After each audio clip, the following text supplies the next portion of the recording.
All right, so let's start with the big story that we are tracking on WION at this hour. Hamas has indicated that the latest round of talks on the second phase of the ceasefire between Israel and Hamas have made no progress so far.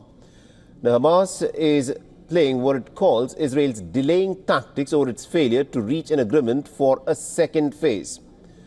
Now, reports say that Israel wants to extend the first phase of the truce that Hamas considers is a clear violation of the agreement. The second phase negotiations were set to start on the 16th day of the deal, but Israel has so far not agreed to discuss that stage, which will see the war ending permanently.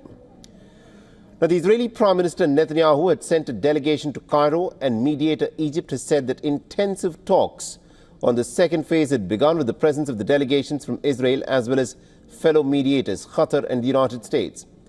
However, there is no sign of any consensus on discussions.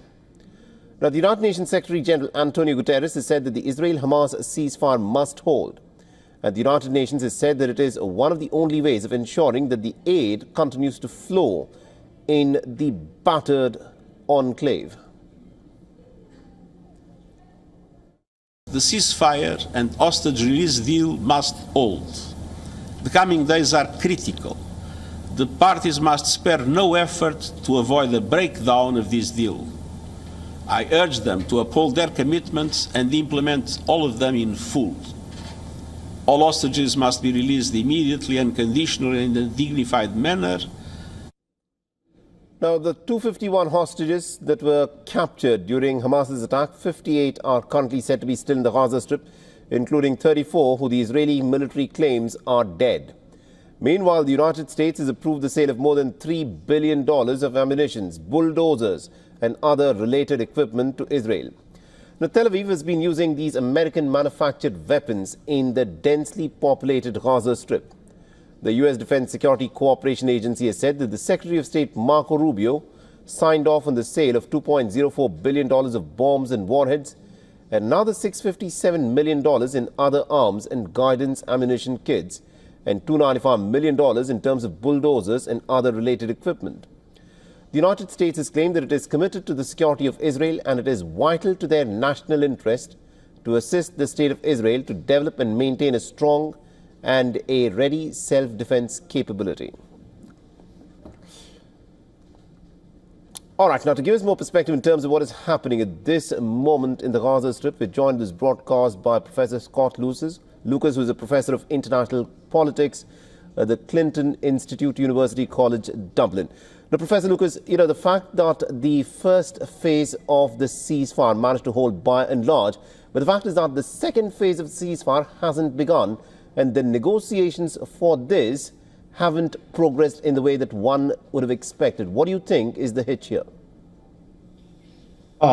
Let's set out exactly what has happened to say where the difference is between Israel and Hamas as phase one ends today and phase two was supposed to start.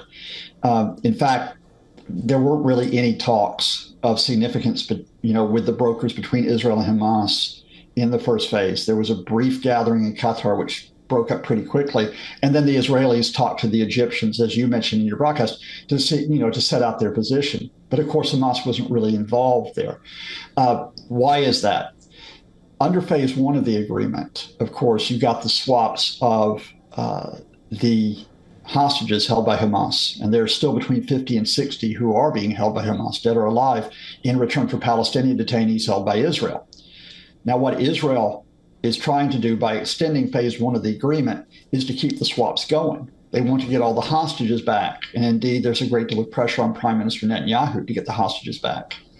But from Hamas' point of view, there's two things here. The first is that in phase two of the ceasefire, what you're supposed to get is a full Israeli withdrawal from Gaza, and you get agreement on a Palestinian government for Gaza, which may or may not include Hamas.